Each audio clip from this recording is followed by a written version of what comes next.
Hi, Gabe here, West Coast SCI Physiotherapy.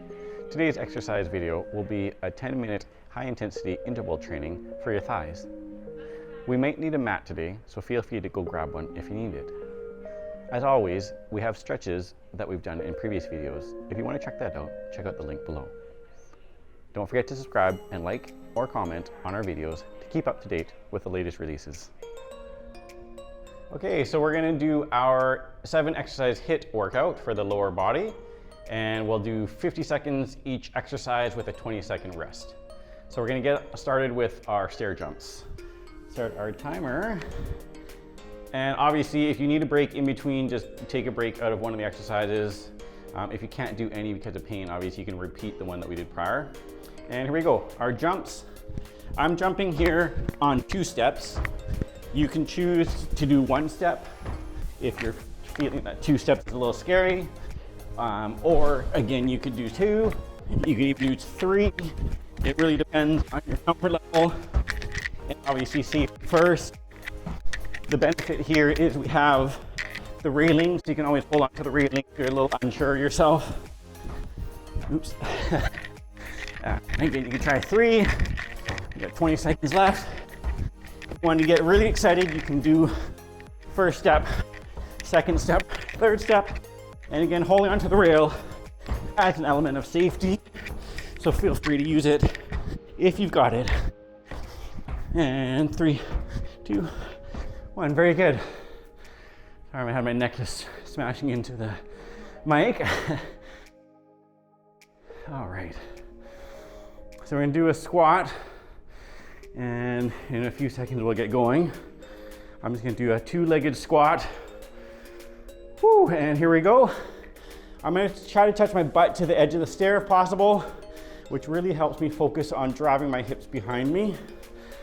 What we wanna have is your feet about shoulder width apart. And again, kind of thinking more about driving my hips backwards versus thinking about bending my knees. And really it's about straightening through the extension of your hips at the top, so standing nice and straight and tall at the end and giving your butt a nice squeeze at the top of your squat. Again, if you're finding this painful in any way, you can take a break, have a rest, check out some of the stretches that we're going to have in other videos, which will be linked in the description. So again, you can always throw in something else. 3, 2, 1, very good. Just kind of shaky.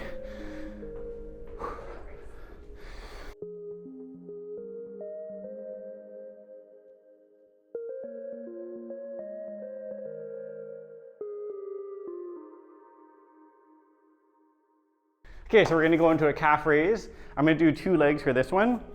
And ready, set, and we're off. And remember, the balls of your feet are on the step. Your toes pointing straight ahead.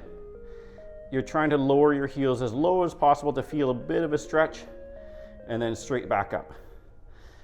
Do remember that if your feet start slipping, to just make a slight adjustment and adjust your feet a little bit. If you're finding that you're leaning more to one side, really try to focus on keeping equal weight on both feet. If you need to, obviously, as you can see, I'm holding the rail, so that's again a safety thing. If your balance is good, you don't need it, you could try without. I do find that quite challenging in terms of balance. It changes things up. So if this is your 2nd or 3rd time watching this video, you could try it with no hands. That makes it quite a bit more difficult though. And a few more seconds here. Good, and we're gonna take a short breather. I'll shake out. Do remember though, if you're getting tired, take a break. You know. Okay, so our next exercise will be a lunge with our rear leg on the step. We're gonna do 50 seconds per leg for this one. So we'll get going on the first side. So back toe up on the stair, driving that knee down towards the ground, straight down if possible, and then back up. I always like to also think about my knee and the front leg, that alignment. So you want the hip and the knee and the foot to be in a nice straight line, so that when you bend down, you'll see your toes just poking through with the top of your knee. And again, you've got that nice line connecting through your hip and knee and foot. I typically have a little bit more weight on my back leg, and I'll feel that back quad working a little bit harder than the front.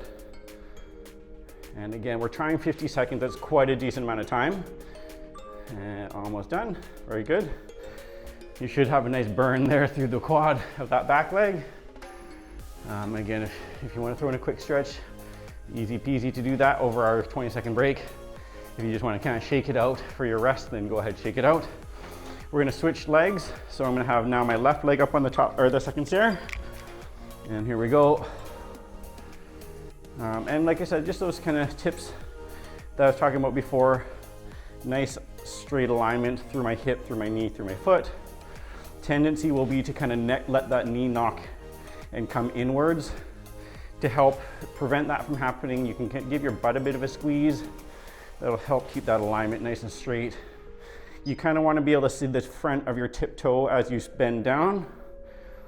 And again, I'm thinking a little bit more weight through that back leg versus my front leg. And a few more seconds of this, you should start feeling a bit of burning into that back quad if it hasn't already. Again, if you feel you need to stop, take a break anytime you need. Very good. And shaky, shaky, shaky. A quick quad stretch if you need it. Okay, my next exercise is a bridge. So I'm going to be using a mat. If you're at home on carpeted stairs, you can feel free to just lie up on the stairs, on the carpet. So I'm going to be lying on my back. I'm going to have my feet up on the second stair from my heels, arching or lifting your buttocks off the ground. You want a nice straight line from your hips through your knees, through your shoulders when you're at the top of this position. And again, you want to give that squeeze through the glutes or through your buttocks at the top, and try to give just maybe a second or so of hold while you're squeezing at the top. Also a good idea to keep that core engaged, especially at that top of that movement, so you don't overarch your back. If you feel you can engage throughout this 50-second exercise through your core. And by that I just mean, again, somebody's gonna gut punch you and you're giving yourself some protection by giving it a healthy squeeze against it. And very good. There's our bridge, 20-second rest.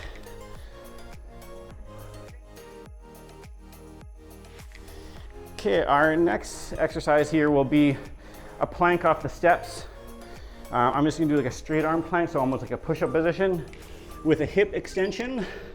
So push-up position off the top of the step. And what I'm gonna do is basically kick my legs like I'm swimming. If you want to make that a little bit more challenging, go off the bottom step. Again, that just puts a little bit more weight through the shoulder, so it makes it more of an upper body or shoulder workout in addition to the core, in addition to the hips. So this is really a glute exercise or buttock exercise. And again, it's what I'm trying to do is basically weight shift. So I've got all my weight onto one foot. And while I do that, I'm kicking my leg behind me or raising my hip so it clears my foot off the ground. While at the same time, keeping my shoulders aligned or above my hands, giving my core a little bit of a squeeze. So getting multiple exercises done with the one. Very good. Okay, so we're down to our last exercise here. It's a modified wall sit. I realize that some people may be doing this on a staircase that there's no wall nearby. You might be doing outside at a park. I'm gonna use a handrail for this one and basically be doing a wall sit, but holding on to the rail. So I'm trying to get myself down into a squat position, 90 degrees through the knees, 90 degrees through the hip, holding onto the stair railing, obviously, just for some support. If you feel you could do this up against the wall too. So again, it really depends on what equipment or what you've got set up around you. The lower you get, the harder that's gonna be. And this is gonna give you a nice big quad burn for that last exercise. I like to think, again, sitting back in a chair, so my knees are well behind my toes, and I'm basically just sitting back like I'm water skiing. But obviously I'm working a lot harder. Just remember that if you're getting sore, you might be a little sore by this point. Take a breather, sit an exercise out, and then resume when you're ready. Even pause the video actually since we're in a video. And there we go. All done for today. Thanks for watching. Thanks for watching. Let us know in the comments if you have any suggestions for future videos. If you enjoyed what you saw, please don't forget to like and subscribe to our channel. See you next time.